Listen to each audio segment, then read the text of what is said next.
மத்திய பட்ஜெட்டில் புற்றுநோய் சிகிச்சைக்கான மேலும் 3 மருந்துகள் மீதான சுங்க வரிக்கு முற்றிலுமாக விலக்கு.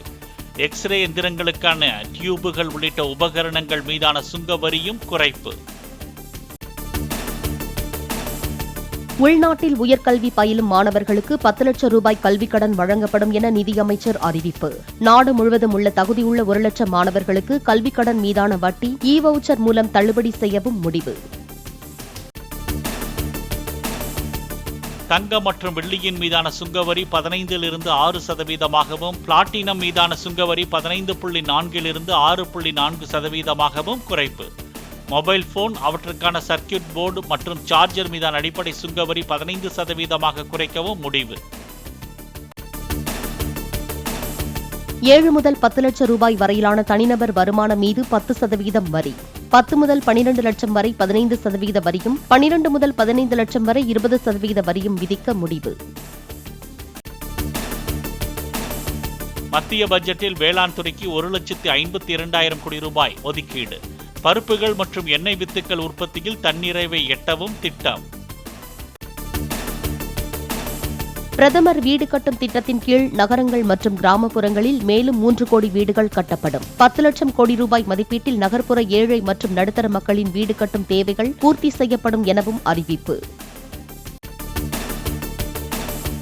கிழக்கு கடற்கரை பொருளாதார வழித்தடத்தின் ஒரு பகுதியாக விசாகப்பட்டினம் முதல் சென்னை வரையிலான தொழில் வழித்தடம் அமைக்கப்படும்.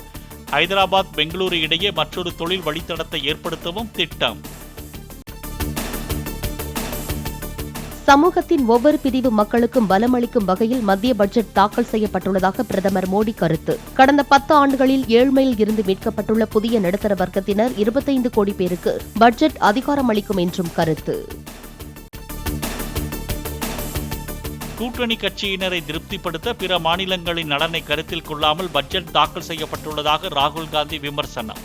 காங்கிரஸ் கட்சியின் தேர்தல் அறிக்கை மற்றும் முந்தைய பட்ஜெட்டுகளின் காப்பி பேஸ்ட் தான் மத்திய பட்ஜெட் என்றும் வலைப்பதிவு. டெல்லியில் ஜூலை 27ஆம் தேதி நடைபெறும் நித்தி ஆயோக் கூட்டத்தை புறக்கணிக்கப் போவதாக முதலமைச்சர் ஸ்டாலின் அறிவிப்பு. பட்ஜெட்டில் தமிழ்நாட்டிற்கான எந்த திட்டமும் இடம்பெறாதது ஏமாற்றம் அளிப்பதாகவும் பேட்டி.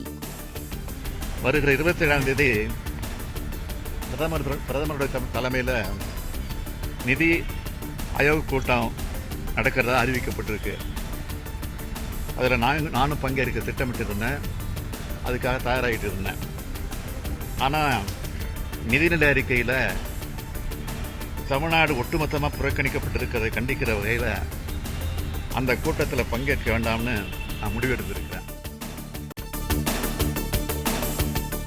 பட்ஜெட்டில் தமிழ்நாட்டிற்கு எவ்விதமான புதிய திட்டங்களும் அறிவிக்கப்படாதது பெருத்த ஏமாற்றத்தை அளிப்பதாக எடப்பாடி பழனிசாமி கருத்து. குறிப்பிட்ட மாநிலங்களுக்கு மட்டும் மத்திய அரசு பாரபட்சமாக சலுகைகளை வழங்கியிருப்பதாகவும் விமர்சனம். பட்ஜெட்டில் தமிழ்நாட்டின் வளர்ச்சிக்காக சிறப்பு திட்டங்கள் எதுவும் அறிவிக்கப்படாதது ஏமாற்றம் அளிப்பதாக பாமக நிறுவனர் டாக்டர் ராமதாஸ் கருத்து. நிதி அறிக்கையில் அறிவிக்கப்பட்டுள்ள வரி குறைப்பு, வேலைவாய்ப்பு திட்டங்களை வரவேற்பதாகவும் அறிக்கை. 2 இடங்களில் நடந்த நீட் வினாத்தாள் கசிவுக்காக ஒட்டுமொத்த மாணவர்களையும் துன்புறுத்தக்கூடாது என உச்சநீதிமன்றம் கருத்து. கருணை மதிப்பெண் உள்ளிட்டவற்றால் மாணவர்கள் பாதிக்கப்பட்டிருந்தால் அந்தந்த மாநில உயர்நீதிமன்றங்களை நாடலாம் என்றும் கருத்து. நீட் தேர்வில் ஆள்மாறாட்டம் செய்த வழக்கை சிபிசிஐடி திறனற்ற முறையில் விசாரிப்பதாக உயர்நீதிமன்ற மதுரை அமர்வு அதிருப்தி. விவசாயி 6000 ரூபாய் மானியம் பெற ஆதார் அட்டையை கட்டாயம் என்று கூறும்போது நீட் தேர்வுக்கு ஆதாரம் கட்டாயம் இல்லையா என கேள்வி. கர்நாடக மாநில அணைகளில் இருந்து திறக்கப்படும் உபரி நீரின் அளவு பாதியாக குறைப்பு. வினாடிக்கு 35,000 கனஅடி நீர் காவிரியில் வெளியேற்றம். மேட்டூர் அணைக்கு வரும் நீரின் அளவு 72,731 கன அடியில் இருந்து 69,117 கன அடியாக குறைந்தது. அணையின் நீர்மட்டம் 84.80 அடியாக உள்ளதாக பொதுப்பணித்துறை தகவல். மேற்கு திசை காற்றின் வேக மாறுபாடு காரணமாக தமிழகத்தில் ஓரிரு இடங்களில் அடுத்த 6 நாட்களுக்கு மழைக்கு வாய்ப்பு. சென்னை மற்றும் புறநகர் பகுதிகளில் இன்று ஒரு சில பகுதிகளில் இடி மின்னலுடன் கூடிய லேசான மழை பெய்யக்கூடும் என வானிலை மையம் தகவல். ஆம்ஸ்ட்ராங் படுகொலையில் தொடர்புடைய ரவுடி சம்போ செந்தில் மற்றும் 4 வழக்கறிஞர்கள் உட்பட 13 பேர் மீது வழக்கு. சென்னை திருவொற்றியூரைச் சேர்ந்த கட்டட ஒப்பந்ததாரரை மிரட்டி மாமூல் வசூல் செய்த புகாரில் நடவடிக்கை. மூச்சுத் திணறல், நெஞ்சுவலி காரணமாக ஓமந்தூரார் அரசு பன்னோக்கு மருத்துவமனையில் அனுமதிக்கப்பட்டிருந்த செந்தில் பாலாஜி டிஸ்சார்ஜ். 3 நாட்களாக நடைபெற்ற மருத்துவ பரிசோதனைகளுக்கு பிறகு மீண்டும் புழல் சிறைக்கு அழைத்துச் செல்லப்பட்டார்.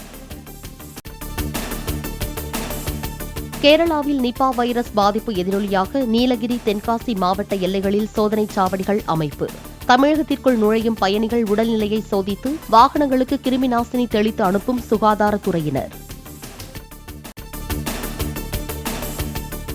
பாரிஸ் நகரில் ஒலிம்பிக் போட்டி தொடக்க விழா ஏற்பாடுகள் தீவிரம்.